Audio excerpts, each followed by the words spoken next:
Oolmaa kiyya torbee kanaa yookiin ammoo torbaan kanaa kutaa lammaffaa. Assalaamu alaikum warahmatullahi wabarakaatu. Ashama harka fuunee jirra jirtu amantiif kutaan osoo waliin qoodiin eessallee yoo jiraanne magaalaa barbaanne keessallee yoo jiraanne aadaa fi akkasuma ammoo tuyyuu duudhaa safuu kennaa dhiisuun waan gaariillee natti fakkaatu akkasuma ammoo innillee nun dhiisuun dhiifnallee yoo jenne har'a maal qabattee dhufte kan jettaniif jalqabarraa hanga dhumaatitti namootiin akkuma seentaniin viidiyoo kana laayikillee godhaa hiriyoota keessanillee sheer godhaa viidiyoo hedduu itti bohaartanii fi hedduu jaalattan akkasuma ammoo faayidaa fi akkasuma maal akka hojjechuu hedduu laayik godhaatumaan eegala.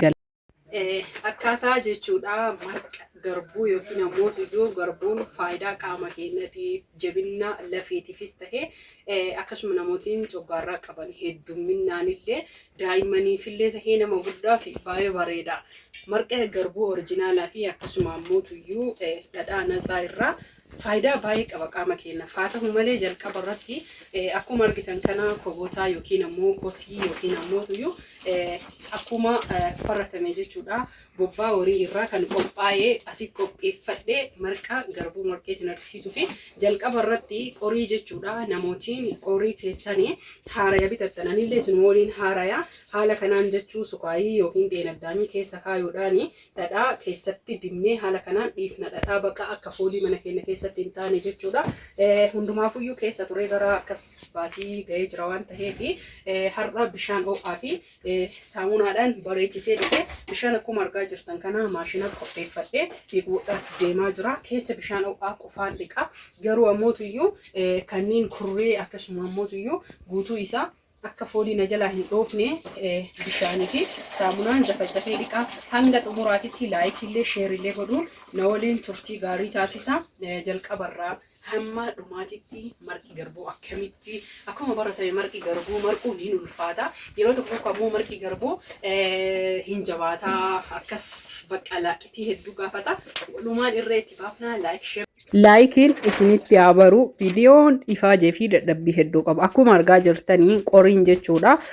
Keessa isii sukaayii yookiin ammoo kosoroota jedha namootiin hedduun jiidhaa isaas tahee gogaa isaa yoo ittiin dhiitan baay'ee bareeda.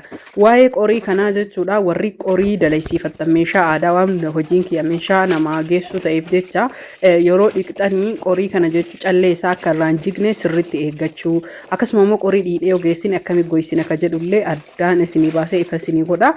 Akkuma argaa jirtanii saamunaa zafazafnee kaanee hoomacha saniin dhiinaa calleen kun yoo citee jedhe tokkichillee hundi isaa bakka tokko irraa jigasinii galee maddi ka'umsi tokko jechuudha.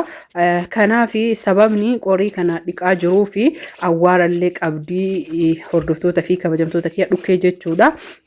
Saamunaa kana oolmaa mana jiraa miree mana sisirreessaa jira. Akkasuma ammoo keessatti saamunaa hin goone bishaan danfaa fi sukaayii bullaayaa qaba waan ta'eef sirriitti naan baasu bishaan danfaa harka na gube bishaan asitti wallaahi laazim harka na gube bishaan danfaa fi akkuma argaa jirtan kanaanii xeenaddaamin rigee dhiqee sirriitti akka keessaa baatu. Eegas ammoo tuyyuu aduu keessaa ammaaf gaggargalchi malee mukni aduu keessan taa'u hin dhoya waan ta'eef aduu keessan kaayinaa gaaddisa kaaya.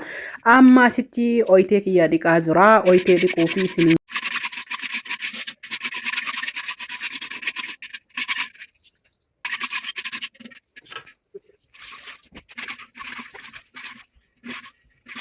akkuma argitan kana jechuudha oyitee kiyyaa dhiqadhee jechuu oyitee mee naannoo biraatiin maal jedhama akkasuma immoo daboollaa yookiin ammoo tuyyuu kurree oyitee hin qabu waan ta'eef kurree distii xiqqoo fayyadamaa jira. Amma ibidda qabsiifachuu jira. Viidiyoo dadhabbii hedduu fi yookiin ammoo tuyyuu ifaajee hedduu qaba. Fakkeenyaaf ifaajeen isaa maalii marqi ka baratame yoo jettan koboota yookiin ammoo kosii yookiin ammoo kan ibiddaa kana jechuudha balfa horii irraa qophaa'u kana eessa akka argamu magaalatti hedduu ulfaatan beeytan jedhee yaada. Viidiyoo fi dhugaan dhugatti marqi isaan malee hedduu namatti hin tolu. Marqi isaa baay'ee bareeda. Marqa distiilee ni hojjetan ka qoraanillee asiin duraa hojjedhee jira. Garuu kan akka kobootaa marqi akka kobootaan godhame namatti tolullee hin jiru. Oyiteellee hin ho'isaa marqallee sirriitti xiichaa isin hin jedha. Eessaa fuute warri jettan ammoo tuyyuu koomantii yoo barreessitanii jettan viidiyoo itti aanutti isiniif kaaya. Viidiyoo kana sheer illee godhaa laayik illee godhaa. Akkuma argaa jirtan oyiteen sirriitti danfaa jirti. Dhiifa mana of kolchaa oowwaa jirti. Bishaanii ani maashina danfifataa jira oyiteetiyya o isa jira malee oyiteen tuni sadaffaa afraffaa itti godhamaa jirti erguma bitamtee iyyuu jechuudha hordoftoota fi kabajamtoota kiyya kanaaf isin jaaladha isin kabaja isin ammoo viidiyoo kiyya laayik yoo gootanii akkasuma ammoo hiriyoota keessanii sheer yoo gootan natti tola oyiteen haga oyitee erga jettee bishaan danfaa maashinatti gallaayatti yookiin ammoo maashina bishaanitti kun akkuma argitan fide akkatti danfaa argaartanii miti harcee kiyya ammootu iyyuu gingilfadhee harcee garbuuti garbuuni qaama keenyaafis tahee faayidaa hedduu qaba uf eeggannoo barbaachisa garbuu yeroo marqanii sirritti akka asitti maashaallah tabarakallah raaya baay'ee namatti tola dhugaa dubbachuu fi aarri isaa sirri nama ukkaamsa yeroo sanitti jechuudha hedduu sitti ulfaate yeroo qabsiistee haga qaba tokko bootaan hedduu aarri isaa si cinqaa waan daganneef irraanfanneef malee rakkoon qabu itti aansuun ammoo iyyuu garbuu jechuudha yeroo laaqxanii eeggataa garbuun yoo akka qamadii sanitti jechuun baay'iftanii jettanii isin jalaa jabaachuus danda'a garbuu akkam akka ta'e amala isaa laala haala saniin waliin gaataa laaqaa isaa tolcha itti fuftanii jechuudha video waan ta'eef gara sa'aatii 2-3 illee ka fudhatu haala kanaan inshallah amma marqi keenya gara bilchinnaatitti waan deemeef daboolee 2-3 erga waliin dhahee jedhee daboolee akkuma argaa jirtan kana barbaada koboota namatti tola akka ajaa'iba kanatti ija jechuudha dhugaa isinitti immoo marqa dhugaa barbaadanii jettanii koboota barbaadaati baadiyyaa irraa zaambiiliif fidadhaati marqadhaani malee kan marqa jettanii hin haasa'inaa isiniin jedha maashaallah tabarakallah akkuma argaa jirtan kana jechuudha baay'ee marqa bareedaa fi urgaayaa jechuudha haala argaa jirtan kanaan urgaa jira bilchaachuu isaa ilaalaa jira baay'ee natti urgaa'ee dhugaa dubbachuu fi urgaa'ee jennaaniin akkasitti ilaale kanaaf gara xumuraatitti deemaa jirra haa ta'u malee isin viidiyoo laayik illee godhaa akkasuma ammoo iyyuu marqa yerguu sirritti laaqnee goolumaa galatti harceen tokko akka keessatti nafne goonee marqee erga xiixee yookiin bilchaatee jire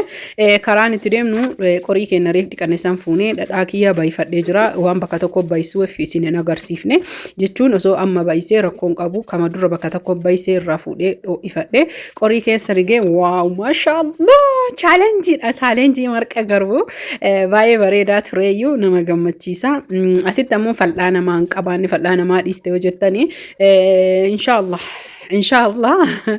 inshallah maaliif akka kas jedheen beeytanii miti hundumaafuu yoo viidiyoon kiyyaa gara xumuraatitti deemaa waan jiruu fi namootiin viidiyoo kana jaalattan laayikii fi koomentiidhaan yaada babbareedaa jajjabinnaa fi marqi garbuu baay'ee walitti illee jechuudha akkas jechuu yoo baate dhugaa rabbii dubbachuuf garbuun kun garbuu hedduu bareedaa fi mi'aayaa qamadii caalaa jechuudha namni barbaadan barbaree gubbarra godha kan hin barbaanne dhiisa ajaa'iba maashaallah tabarakallah isiniin jedha akkana fakkaataa kunoo nyaatanii xumuranii bilcaafiya maashaallah tabarakallah nyaannee xumurree jirra nama hedduuni kanaaf hordoftoota fi kabajamtoota kiyyaa laayikiin eessa jira laayikillee sheerillee godha koomentiin nagaatti horaa bulaa koomentii